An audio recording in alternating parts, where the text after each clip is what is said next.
Bonjour à tous, j'espère que vous allez tous très bien. On se retrouve aujourd'hui avec une nouvelle émission sur la chaîne. Ça fait un petit moment, mais je suis très content aujourd'hui parce qu'on va parler pour la première fois sur la chaîne de foot féminin. Donc pour cela, j'ai ramené un grand spécialiste de la discipline, donc Antoine Ferreira, qui est responsable du recrutement au Paris FC féminine. Donc certes, c'est un club français, mais les nationalités portugaises, il a un fort intérêt pour le Portugal et pour ce qui se passe dans le foot féminin au Portugal. Donc je compte sur sa pertinence pour nous parler du développement du football féminin au Portugal. Salut à toi Antoine. Salut Alex, merci de m'avoir invité. Grand plaisir, merci à toi d'avoir accepté cette invitation. Donc pour commencer, je vais commencer par une question simple que je pose à tout le monde. Est-ce qu'il y a un joueur, ou pour le coup une joueuse peut-être, portugaise qui t'inspire en particulier?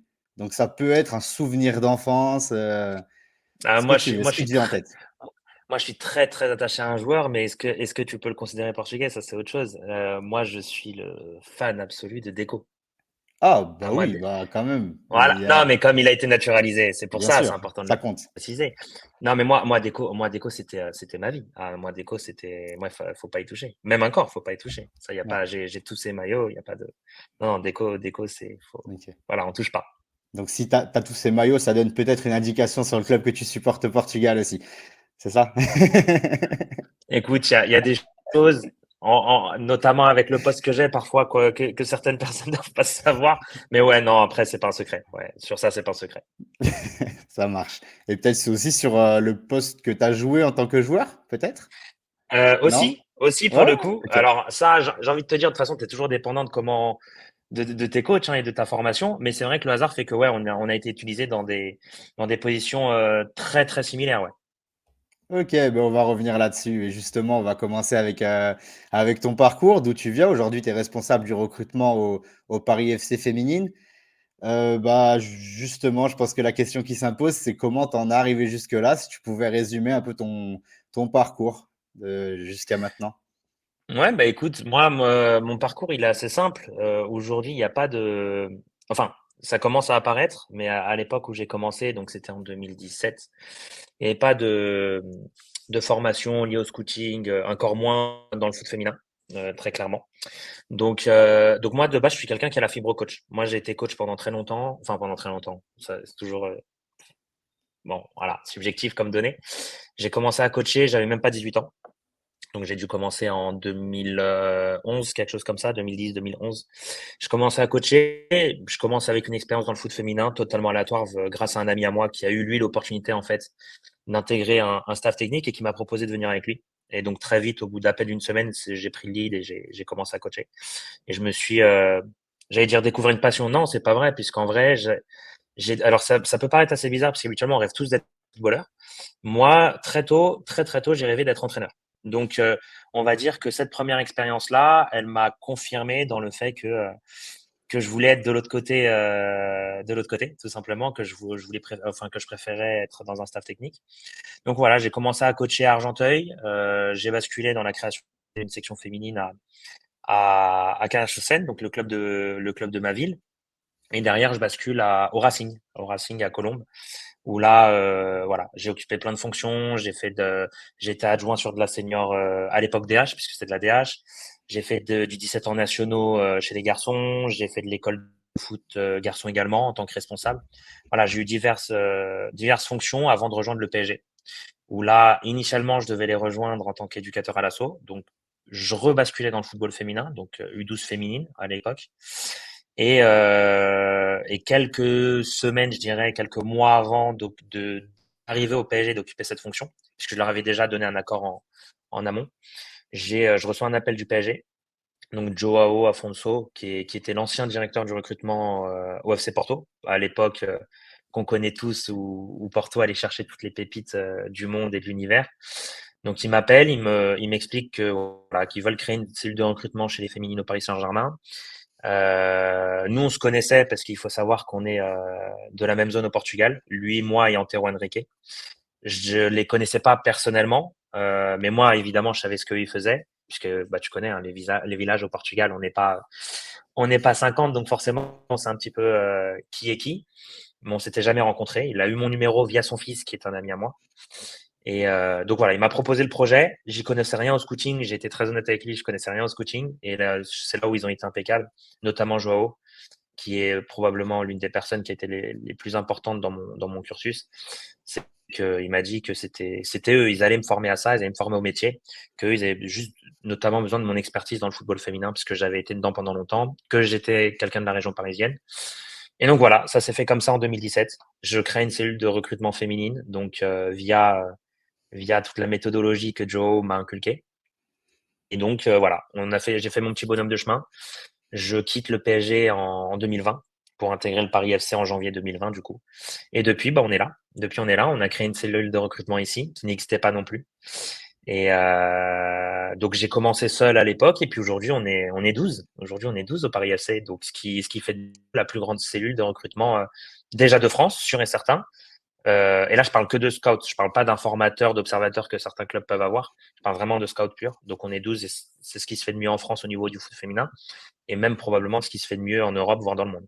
Je voulais aussi parler de, bah, justement du recrutement dans le foot féminin. Tu as commencé à en parler au niveau notamment de la taille des cellules de recrutement. Je voulais savoir quelles étaient les spécificités d'une cellule de recrutement pour le football féminin si on veut comparer avec ce qui se fait dans le football masculin, où on en est aujourd'hui. Alors aujourd'hui, dans le football féminin, et c'est de toute façon, c'est dans tous les aspects, dans le recrutement et dans tous les aspects, on est forcément un petit peu en retard parce qu'il y a aussi moins d'argent. Il y a moins d'argent parce que ça génère moins d'argent déjà de base, donc c'est une question logique. Donc forcément, bah, les clubs n'ont pas non plus envie d'investir totalement à perte. Il y a des efforts qui sont faits de la part de tous les clubs en France et à l'étranger. Maintenant voilà, aujourd'hui dans le recrutement en France, on est par rapport aux garçons, évidemment, on est un petit peu en retard. Aujourd'hui, de part aussi comment dire, les critères, les exigences que la Fédé a mis en place depuis le début de cette saison. Il y a, et d'ailleurs j'ai pu le voir, le vérifier la semaine dernière puisque nous étions sur un déplacement au niveau des interligues. Pour la première fois, on a pu voir que tous les clubs de première division s'étaient déplacés avec des personnes qui se chargeaient du recrutement, chose qui est totalement nouvelle. Et donc, ce qui montre également le développement à ce niveau du football féminin. Donc, c'est une bonne chose. Maintenant, on est loin des standards pour le moment que les garçons ont. Et en termes de taille, tu parlais de 12 scouts pour le Paris FC. Si on devait faire une moyenne, j'imagine que c'est assez, enfin, il y a des inégalités assez importantes, j'imagine. Mais si on devait faire une moyenne dans le championnat français, par exemple, on serait sur. Honnêtement, si tu prends le championnat français, les cellules, elles doivent tourner à deux, trois personnes grand max. Ok, Donc, on d'accord. est, euh, on est, on est largement au-dessus de la grande majorité.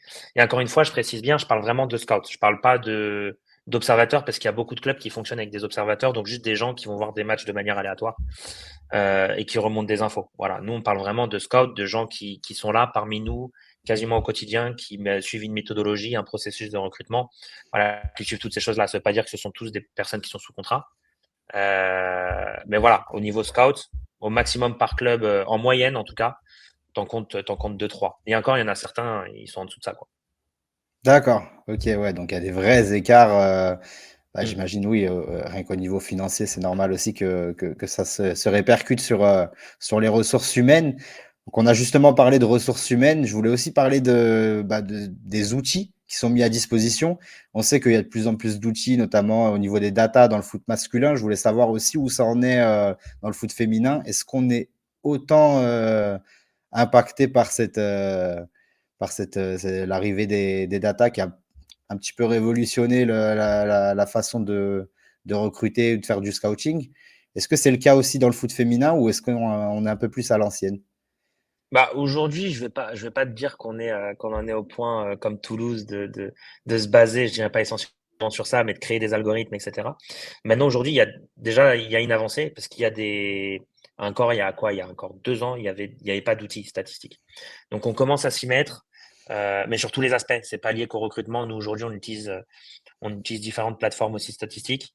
On préfère aujourd'hui utiliser tout ce qui est la vidéo et tout ce qui est l'observation en match pour faire notre avis. La statistique nous sert surtout, nous, de notre côté en tout cas, on va dire, à vérifier, à corroborer des choses qu'on aurait vues sur le terrain. Euh, Maintenant, voilà, comme je t'ai dit, il y a des plateformes qui commencent à arriver, qu'on utilise de plus en plus, et que ce soit dans le scouting, que ce soit également au niveau du staff technique, nous le voit aujourd'hui, on utilise exactement les mêmes plateformes que le staff technique de l'équipe professionnelle actuellement. Donc voilà, ça arrive petit à petit. Après, je pense que, et c'est pareil chez les garçons, je pense que de toute façon, c'est une question d'affinité. Il y en a certains qui préfèrent partir de la statistique pour aller voir ce qui se passe au point de vue foot, on va dire, et d'autres qui préfèrent partir de ce qui se passe sur le terrain et le vérifier en statistique. Donc c'est une question de sensibilité. Aujourd'hui, dans le football féminin, il n'y a pas encore une grande tendance qui se démarque, non. D'accord. Et en termes de profil, est-ce qu'on recrute un joueur comme on recrute une joueuse?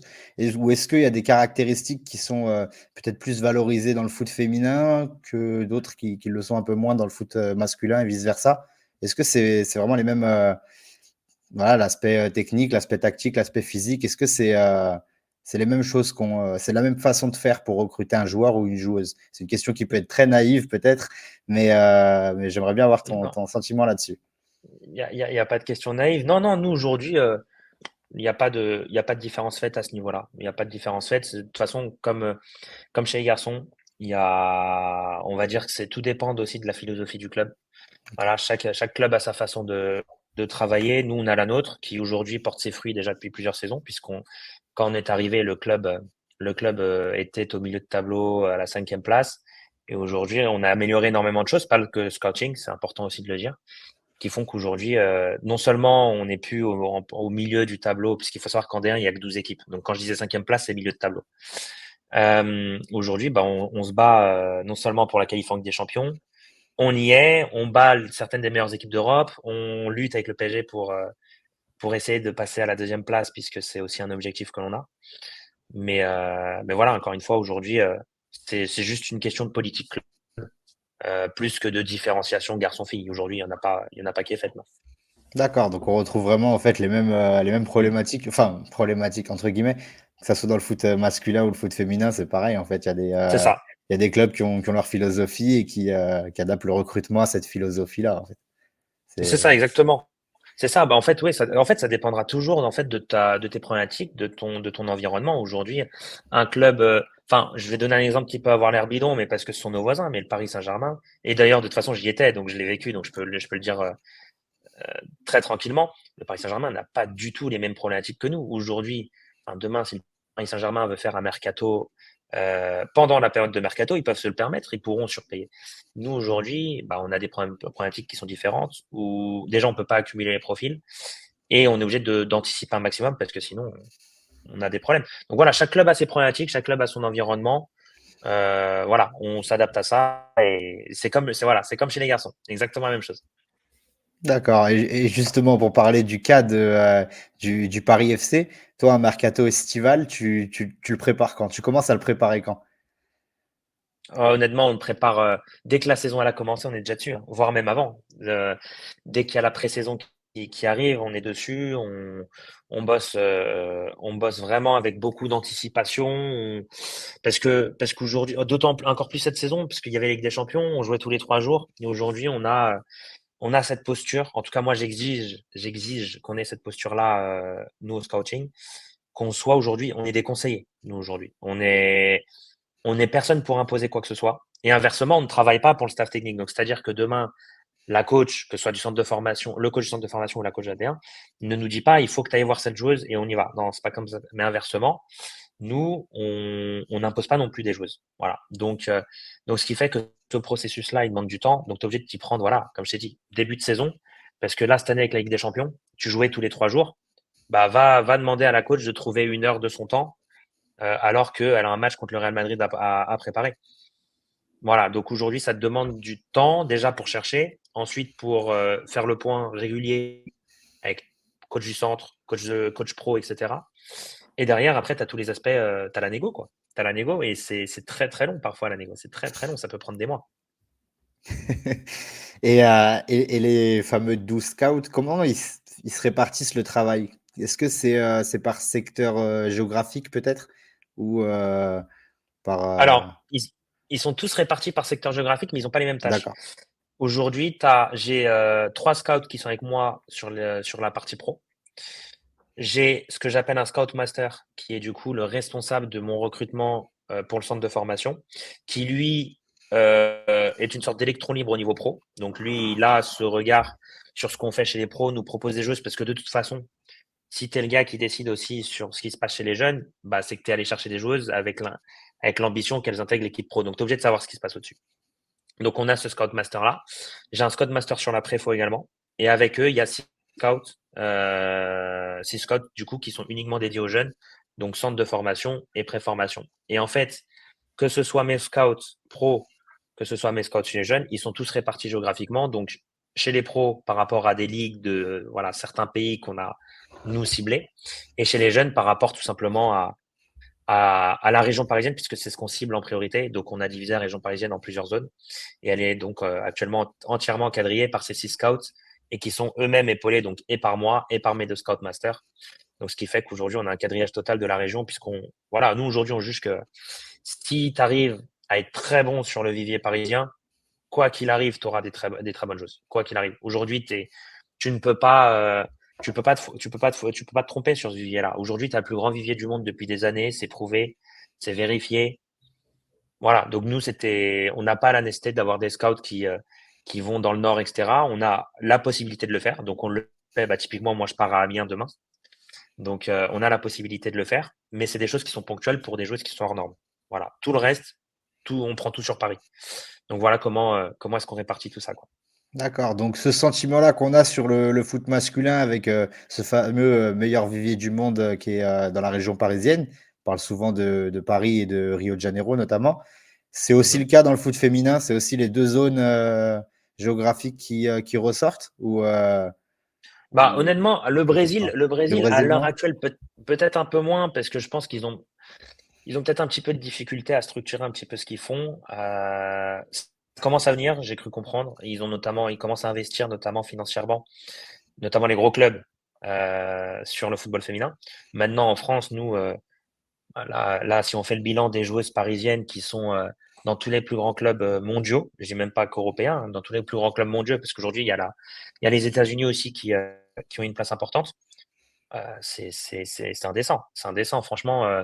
De toute façon, on prend rien que le PSG à l'heure actuelle. PSG et le Paris FC, évidemment, puisque bon, moi, ça me paraît comme étant une évidence. Mais PSG et Paris FC, nos 2 clubs, il suffit de regarder notre équipe professionnelle à l'heure actuelle, il y a un nombre incalculable de joueuses qui sont issues de la région parisienne dans ces 2 équipes. Donc, et ce sont 2 équipes qui sont en Ligue des Champions, qui ont battu le Real Madrid, la Roma, le Bayern, Arsenal, avec des joueuses parisiennes. Alors évidemment, il y a d'autres choses à côté. Mais aujourd'hui, voilà, le vivier parisien, voilà, c'est prouvé, c'est vérifié, c'est incroyable. Donc, faut être bon. Et en tant que responsable du recrutement du Paris FC féminine, est-ce que c'est pas dur d'avoir le PSG juste à côté? Est-ce que c'est pas une difficulté supplémentaire par rapport aux autres clubs en termes de concurrence pour attirer des joueuses, notamment les plus Honnêt- jeunes en formation? Honnêtement, honnêtement, moi, en plus pour avoir été de l'autre côté, je peux te dire que eux, ils détestent aussi qu'on soit là. Donc, Ah, c'est donnant-donnant, bah, c'est une bonne c'est victoire bon. de votre côté. Ouais, c'est bon esprit. On a des arguments à faire valoir. Ils ont les leurs.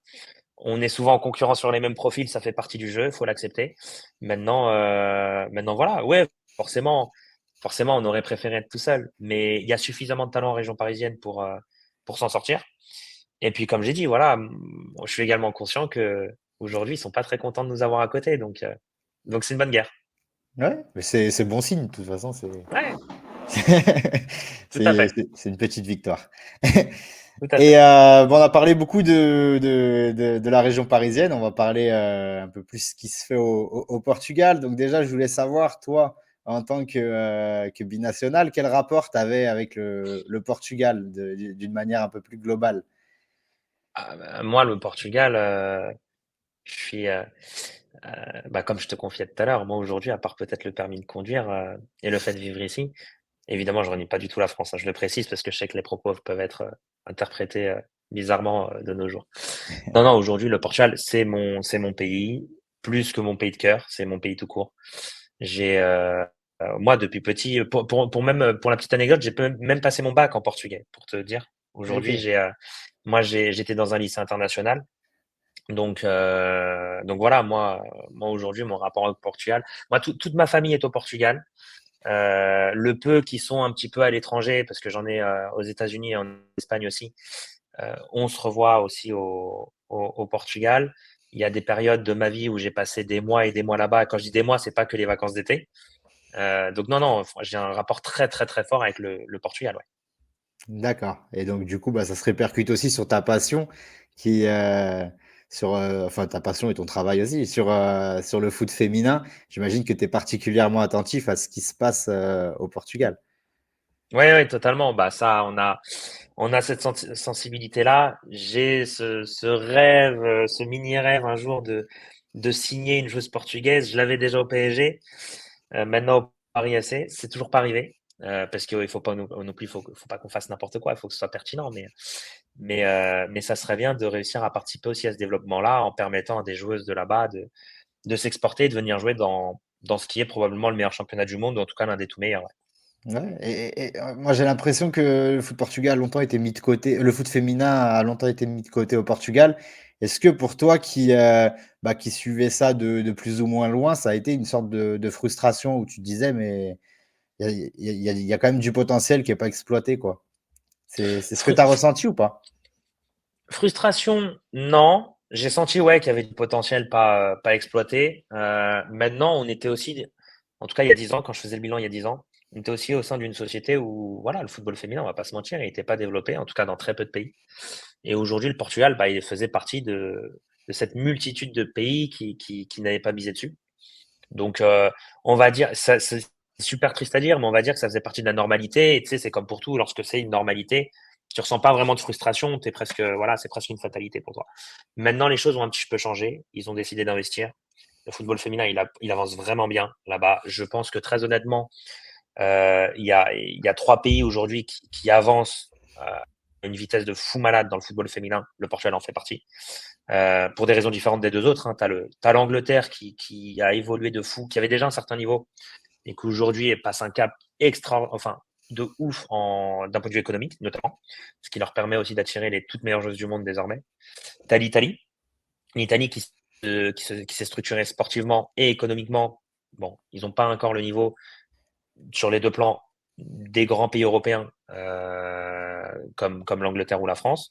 Mais pareil, ils partaient de quasiment rien.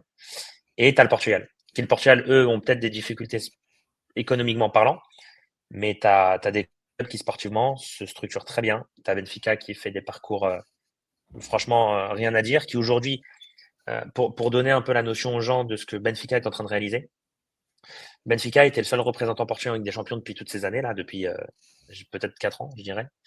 Sur les 4 ans, en gros, via leur parcours qu'ils ont fait, le Portugal avait un seul qualifié. À partir de l'année prochaine, il va y avoir 2 qualifiés. Et dans 2 ou 3 ans, il y en a déjà un troisième. Rien qu'avec les points glanés par Benfica en compétition européenne. Donc, un seul club a permis à ce que le Portugal puisse avoir, dans potentiellement 3 ans, 3 équipes qualifiées, ce qui aujourd'hui est une chose au football féminin qui est assez rare, puisqu'il n'y a que l'Angleterre, la France, l'Allemagne qui le fait, l'Espagne et maintenant le Portugal. Donc, même pas l'Italie, par exemple. Donc, ce qui montre aussi à quel point Benfica a fait des choses qui sont extraordinaires. Je sais que Sporting est en train de se structurer. Je sais que Braga ont une réflexion à l'heure où on se parle par rapport à comment ils vont se structurer dans les prochains mois. Et puis on sait que Porto, Villas-Boas en a parlé dans le cas où il sera élu. On verra. Ça, de toute façon, on va attendre de voir ce qui va se passer là-bas. Mais si les 4 grands du Portugal commencent à investir pour de vrai, ça, bon, aujourd'hui, ça ira, ça peut aller très haut, surtout aujourd'hui dans un domaine où voilà, chaque pays européen essaie de se faire sa place. Et je pense que le Portugal a encore beaucoup de choses à montrer. Ouais. Et on a beaucoup parlé du football féminin au Portugal, notamment cet été et durant la Coupe du Mm. Monde. Est-ce que tu penses que ça passera aussi par ce genre d'événement, potentiellement le parcours d'un Benfica en Ligue des Champions féminine ou un grand parcours de l'équipe nationale dans une grande compétition? Est-ce que tu penses qu'il faut des moments forts comme ça pour développer toute la discipline à l'échelle du pays? Moi, je pense que tu es obligé, mais c'est comme pour tout. Je pense que tu es obligé. Aujourd'hui, on a ce problème-là en France. Aujourd'hui, ce que les gens reprochent aux Français, en tout cas aux Françaises ou aux gens qui sont autour du football féminin français, par rapport au manque d'engouement, c'est le fait que l'équipe de France n'ait jamais rien gagné. Parce qu'aujourd'hui, tu as un championnat qui, bah, pendant très longtemps, a été surdominé par Lyon. Donc, tu n'as pas forcément énormément d'émotions. Et l'équipe de France n'a jamais rien gagné, n'a jamais, entre guillemets, fait vibrer le grand public. Parce qu'aujourd'hui, en fait, les spécialistes foot féminin, ils existent dans tous les pays, il n'y a pas de souci. Maintenant, c'est le grand public qu'il faut concerner, c'est eux qui remplissent les stades, c'est eux qui créent de l'engouement. Et ouais, tu es obligé de te raccrocher à ça. C'est de la même manière qu'au Portugal, on s'est toujours raccroché, nos différentes générations se sont raccrochées à des événements marquants. Là, je sais que la génération avant moi s'est raccrochée potentiellement à la Ligue des Champions gagnée par Porto, à la Coupe du Monde du vin que les Portugais avaient gagné au début des années 90 avec Figo et Rui Costa. Nous, on s'est raccroché avec l'Euro 2004, avec les parcours européens du FC Porto, ceux derrière Benfica qui sont arrivés. On s'est tous raccrochés à des choses comme ça. C'est obligatoire. C'est obligatoire que ce soit foot masculin, foot féminin. Et demain, là, le Portugal commence à se réveiller en termes de foot féminin parce qu'aujourd'hui, ils ont passé les poules pour la première fois parce qu'ils ont fait 4-4 contre le Barça. Et le Barça, faire 4-4 contre eux, c'est quelque chose, mais je pense qu'on se rend pas compte à quel point cette équipe-là, elle a une domination. Elle a une domination qui est supérieure, pour donner un exemple, à celle du Barça de Guardiola de l'époque. Donc aujourd'hui, faire un match nul contre le Barça, c'est quelque chose d'extraordinaire pour Benfica. Si demain, puisque demain ils vont jouer, enfin demain façon de parler, mais dans les prochaines semaines ils vont jouer contre Lyon. Si demain venait à sortir Lyon, je peux te dire, ouais, au Portugal, ça va parler que de ça et ça va aider à l'engouement. Mais t'es obligé de passer par ça. Ouais, ça passera peut-être aussi par certains visages qu'on commence à connaître et qu'on commence à retrouver avec de la récurrence. Je pense à Jessica Silva, Kika Nazaré, des joueuses comme ça qui ont un certain charisme, une certaine aura, qu'on retrouve même dans les campagnes de promotion des nouveaux maillots de l'équipe nationale. On sent qu'il y a une vraie mise en avant de la fédération aussi. Tu penses que il y a certes les parcours d'un côté, mais il y a aussi peut-être des visages, des personnalités marquantes qui peuvent faire avancer ce développement. Comme je t'ai dit, en fait, tu es obligé. Il y a des événements, il y a des faits, il y a des personnes. Tu associes toujours ça voilà, à des personnes. Voilà, c'est comme je te disais. Et aujourd'hui, c'est obligé de passer par là. L'exemple de Kika Nazareth, c'est, je pense, aujourd'hui, peut-être le meilleur exemple de l'effort fait par le Portugal et notamment par Benfica pour développer la structure, le football féminin en tout cas, la discipline. Pourquoi? Parce que je vais te donner une anecdote. Kika, c'était d'une chose que nous, on suivait déjà au PSG quand elle avait 16 ans et qu'on voulait faire venir au PSG quand elle avait 16 ans. Et Benfica a littéralement tout mis en œuvre pour la garder dès cet âge-là. Dès cet âge-là, et ils ont monté un projet de façon à ce qu'elle croit déjà au projet, parce que c'est l'une des choses les plus dures, c'est de faire croire à notre projet aux différentes joueuses pour permettre voilà, tout simplement de continuer à développer la discipline en interne. Et aujourd'hui, le fait qu'ils aient gardé Kika au Portugal aussi longtemps, c'est une anomalie, mais c'est quelque chose qui aujourd'hui leur est évidemment hyper important. Et Bénéfique, ouais.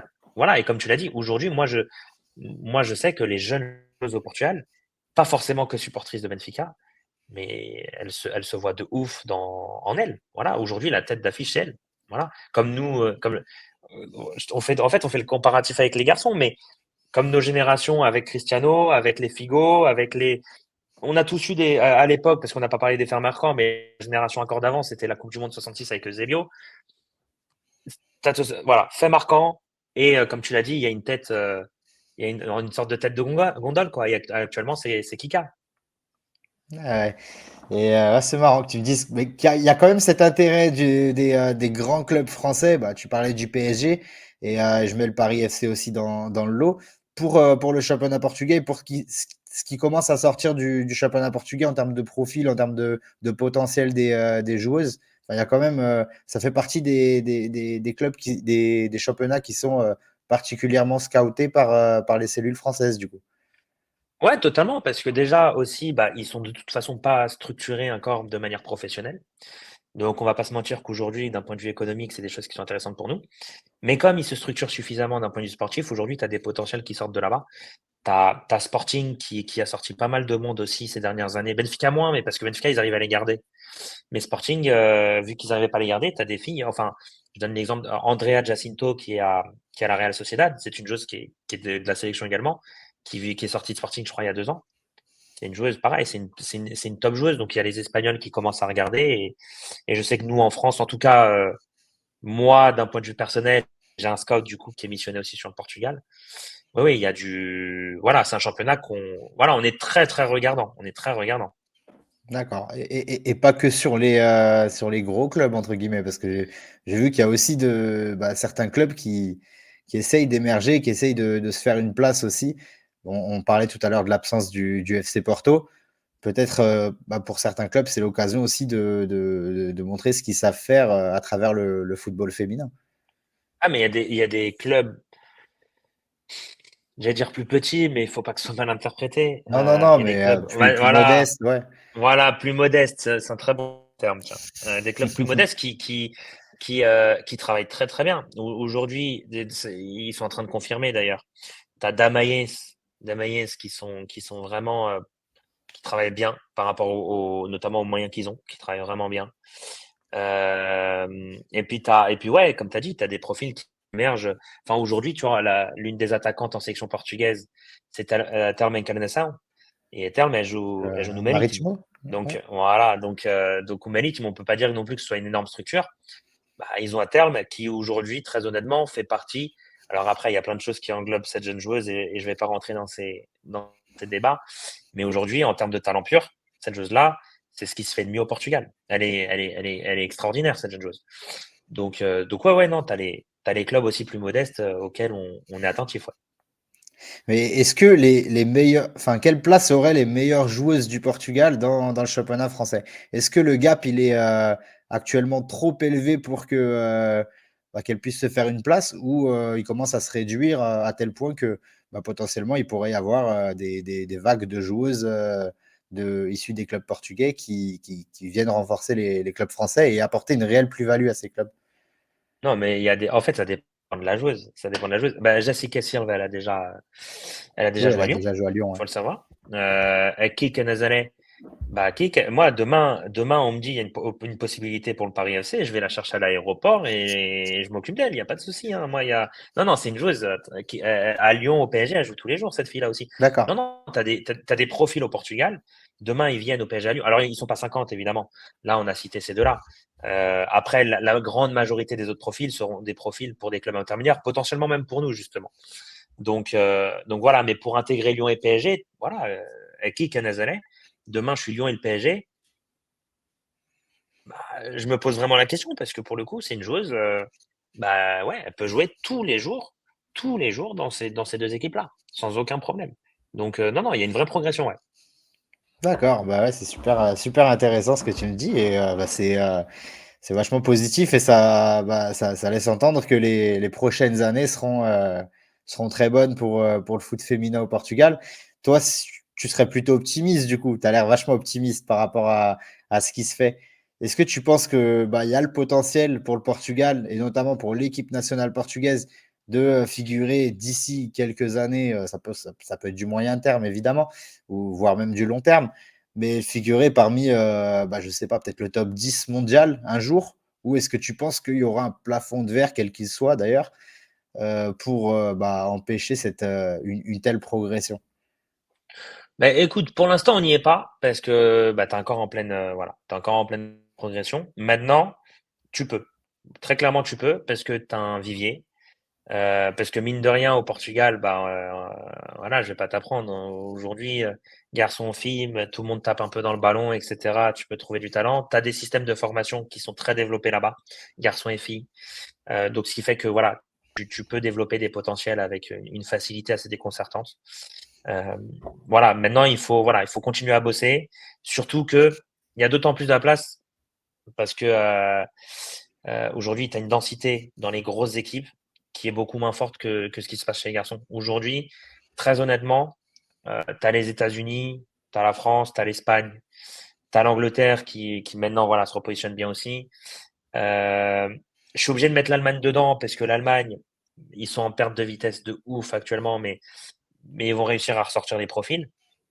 Et en vrai, tu vois, typiquement, même le Brésil à l'heure actuelle, bah c'est pas si facile que ça pour elle. Le Mexique, c'est pas si facile alors qu'ils ont une période vraiment intéressante. En Amérique du Sud, aujourd'hui, tu as peut-être la Colombie qui essaye mais c'est dépendant de une ou deux grosses joueuses qu'ils ont.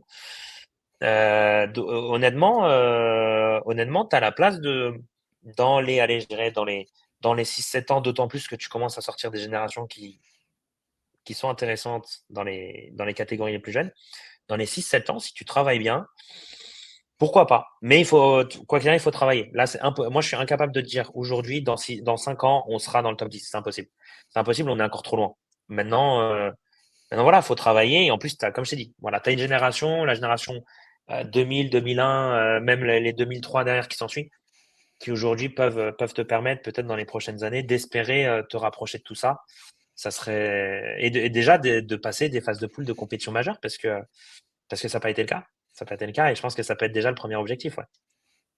Et ça passera aussi peut-être par la qualité de la formation. C'est vrai qu'on loue beaucoup la formation à la portugaise heu, dans le football masculin. Est-ce que tu sens qu'il y a aussi, certaines méthodes qui sont, entre guillemets «reprises» ou, certains moyens qui sont mis dans la formation? Peut-être que la culture du pays fait que, c'est une priorité de bien former pour pouvoir construire les équipes nationales et est-ce que tu ressens ça? Ou pas du tout? Non, ouais, non, franchement, ouais. Franchement, aujourd'hui, il y a au Portugal, il y a il y a une vraie prise de conscience globale. C'est pas une prise de conscience au niveau sportif. On va pas se mentir. Voilà, on va mettre les pieds dans le plat. On sait que le Portugal, c'était pas forcément le pays le plus exemplaire par rapport au statut de la femme pendant très longtemps. On a toujours eu une vision des choses, on va dire, assez carrée. Je pense que le Portugal, en tant que pays dans sa globalité, a fait énormément de progrès, vraiment beaucoup, beaucoup de progrès, et est même en avance sur beaucoup d'aspects sur la plupart des pays, notamment européens. Et aujourd'hui, ça se ressent sur le sport. Aujourd'hui, tu as une volonté de mettre tout le monde sur un pied d'égalité. T'as des process de formation. Alors évidemment, comme je te le disais au tout début, aujourd'hui, le foot masculin engendre beaucoup plus d'argent que les filles. Donc forcément, tu vas pas investir de la même manière. Mais tu vois, aujourd'hui, moi, en me renseignant un petit peu sur ce qui se faisait un peu à gauche à droite là-bas, puisque j'ai pas mal encore de contacts, il y a énormément de clubs portugais qui font la même chose que ce qui se passe en France actuellement. C'est que les équipes professionnelles féminines partagent exactement les mêmes infrastructures que les centres de formation garçons. Donc tu les mets pas avec les pros parce que aujourd'hui, voilà, comme je dis, il y a une question économique aussi. Mais aujourd'hui, tu as un partage des infrastructures entre les centres de formation garçons, donc des moyens qui sont déjà assez colossaux pour cet âge-là, et les équipes professionnelles féminines. Ce qui aujourd'hui montre la volonté du Portugal vraiment d'investir assez massivement sur cette discipline. Ouais. D'accord, ouais et puis j'imagine que ça aura aussi un effet boule de neige parce que plus il y aura, de moyens mis, plus il y aura de personnes, enfin de joueuses qui auront envie de s'y mettre aussi et ça créera quelque chose de positif pour l'avenir du football féminin au Portugal. Et ben, on arrive à la fin de cette interview donc je pense qu'on a été, assez complet. Je voulais te remercier encore une fois. Je sais pas si tu as quelque chose à rajouter, peut-être un sujet qu'on n'a pas traité? Non, honnêtement, moi, Non? j'étais surtout là pour répondre à tes questions, partager mon Ouais. expérience. Et c'est surtout moi qui te remercie. C'est toujours une bonne occasion de partager tout ça. Donc franchement, c'est cool. Ah bah, merci énormément et d'une part pour, d'avoir répondu favorablement à l'invitation, mais aussi pour la pertinence dans tes réponses. Moi-même, je suis pas le plus grand spécialiste du football féminin et j'imagine que ceux qui vont regarder l'interview ne le sont pas tous non plus. Donc c'est toujours d'une grande aide d'avoir un contenu, aussi qualitatif. Donc merci beaucoup à toi pour la pertinence dans tes réponses et pour, ton temps. Je sais que tu es très occupé là dans les prochaines minutes même, j'allais dire prochaines heures, mais dans Ouais, les prochaines minutes. Donc, ouais. je vais te laisser. Voilà, merci à tous d'avoir regardé la vidéo jusque-là. On se dit à très vite pour de prochaines vidéos et ciao.